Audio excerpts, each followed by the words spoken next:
The Wuthering Waves 2.8 livestream concluded a while back, and there's a lot we need to go through. I actually think this version is really important, especially if you consider how the previous patches from 2.5 all the way to 2.7 have been shaping the game. For context, my current take on Wuthering Waves is that it hasn't been as exciting as I'd like. There's so much potential that hasn't been tapped, so many things they could have given us, but instead, they really kept all the focus on the story while leaving the events and end games to the sidelines. That's why 2.8 is such a big deal. How much potential does this version really have? Are the events actually worth our time? Would there be things that keep us engaged and hype all the way to 3.0? That's exactly what we're diving into in this video. So if you're just out of content, make sure to hit the like button and share your thoughts on the 2.8 livestream. How was it? Did it live up to the hype or did it fall a bit short? I want to hear all that and more in the comments below. And of course, don't forget to subscribe and catch my on any of my future videos. Before we get into it, this video is sponsored by U7Buy.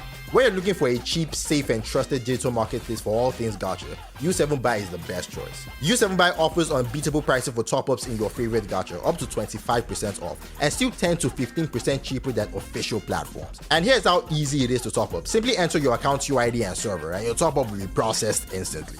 Join over 100 million satisfied customers worldwide and check out the 30,000 plus positive reviews on Testpilot. So the question is, do you want the best deals for your in-game top-ups? Then simply click the links in the description or pinned comments below to save even more. And here is where you can save extra. When you're checking out, simply enter my code TNP to save an extra 5% on already low prices. U7Buy, your gateway to the best gaming top-up deals, fast delivery and unbeatable prices. So thank you U7Buy for sponsoring this video, and now let's get into it.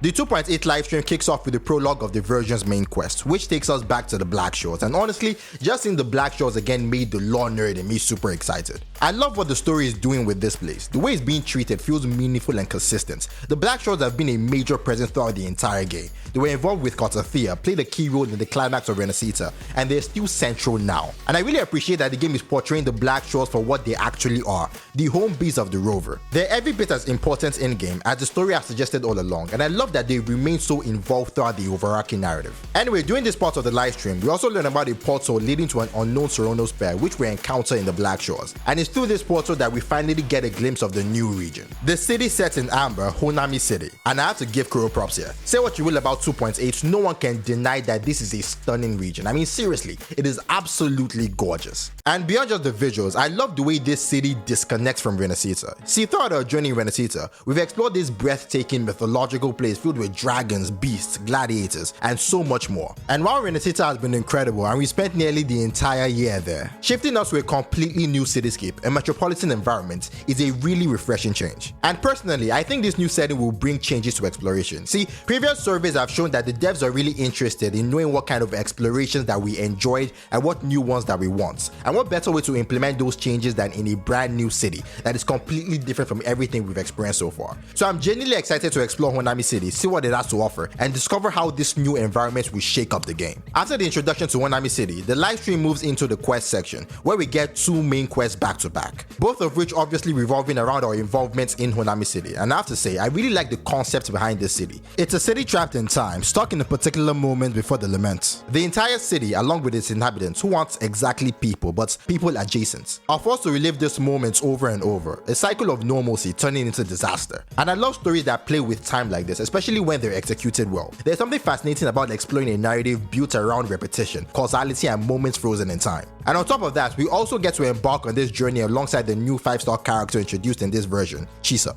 And speaking of new resonators, we now move into the resonator combat section of the livestream, where we get a demonstration of the two new resonators coming to 2.8. First off is Chisa, the new 5-star character who wields what is technically a broad blade. Though calling it that would be a massive understatement. Her weapon is everything rolled into one: part scissors, part chainsaw, part sword, even a bench and a standing fan. It is wild. And watching this showcase, I finally understood the hype around Chisa. She looks and plays absolutely phenomenal, and I also love what Kuro is doing here, and really what they have been doing since the introduction of Augusta, which is making the weapons as visually important and as character defining as the characters themselves. Not only does it look incredible, but it also adds a ton of personality and attitude to the character as a whole. The next character is one we've been waiting for a long time for several reasons. First, this is a brand new 4-star. I mean, after a year of waiting, Wuthering Waves is finally giving giving us a fresh 4-star, which is hype in itself. And second, this is Boolean, one of my favorite characters in the entire game, and it is incredible to see her in action. Boolean is a 4-star electro character who wields a rectifier, and really one of the best things about her is that even though she's technically a 4-star, she is very 5-star coded. From her combat animations to her ultimate, everything about her feels high tier. She looks incredibly fun to play, and I have no doubt that anyone pulling for her will be eager to acquire her. Honestly, the character showcase were one of the highlights of the entire livestream. After that comes a really nice surprise, a new Zani outfit, and honestly, everything this woman wears looks amazing. I was completely losing my mind when I saw this costume.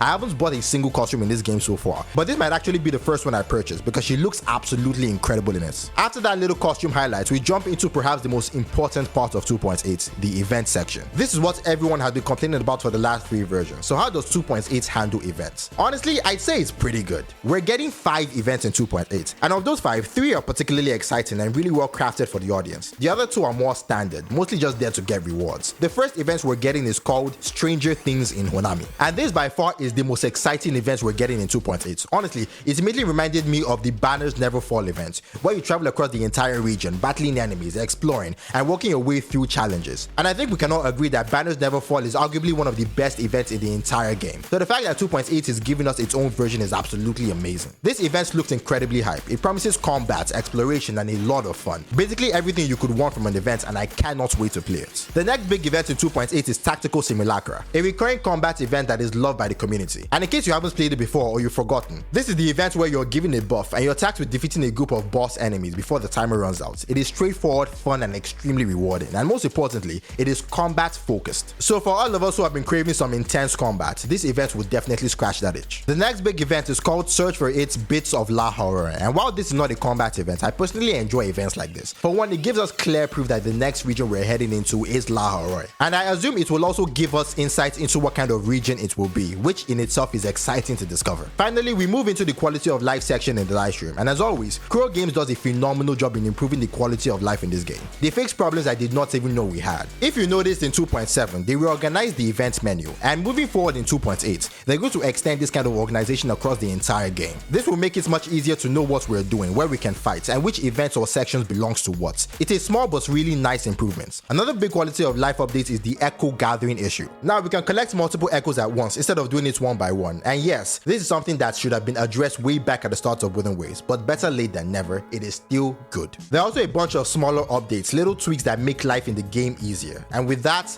the live stream comes to an end. So what do I think of version 2.8? You see, the general consensus in the community is that there's a bit of dissatisfaction with 2.8, and that's kind of strange, right? I mean, after all, we're getting a new environment, new explorable areas, new events, all the things that should make a version feel exciting, yet there's still this twinge of disappointment. And the reason for that is simple. 2.8 marks the final chapter of Renacita, and this has been an absolutely phenomenal journey. It would be disingenuous to say anything less than that. But the tail end of Renacita, versions 2.5, 2.6, and 2.7 hasn't quite lived up to standard. The stories were amazing, but the versions themselves often felt empty. And now we're in 2.8, and honestly, this is a good version. It is satisfactory, but here's the thing. After everything we've been through with the previous versions, just being good is not enough. 2.8 as it were right now would have felt more impactful if 2.6 and 2.7 had also delivered as full versions. If those versions took the hype that they kept in the story and kept it into everything else, giving us amazing events, worked on endgame content, and really satisfied players, then seeing this 2.8 livestream would have been incredible. We'll be saying that after all of that, we're still getting a new region and awesome events. But really, after the emptiness of 2.7, the conversation is more along the lines of this is fine, and honestly, that is understandable. Even though this version is looking to be a really good version, possibly the best version we've had since 2.4, any lingering disappointment is completely valid. You have every right to feel that way. But with all that being said, what do you think of the live stream? Are you disappointed? Are you hyped? Share your thoughts in the comments, and as always, I'll catch you in the next one.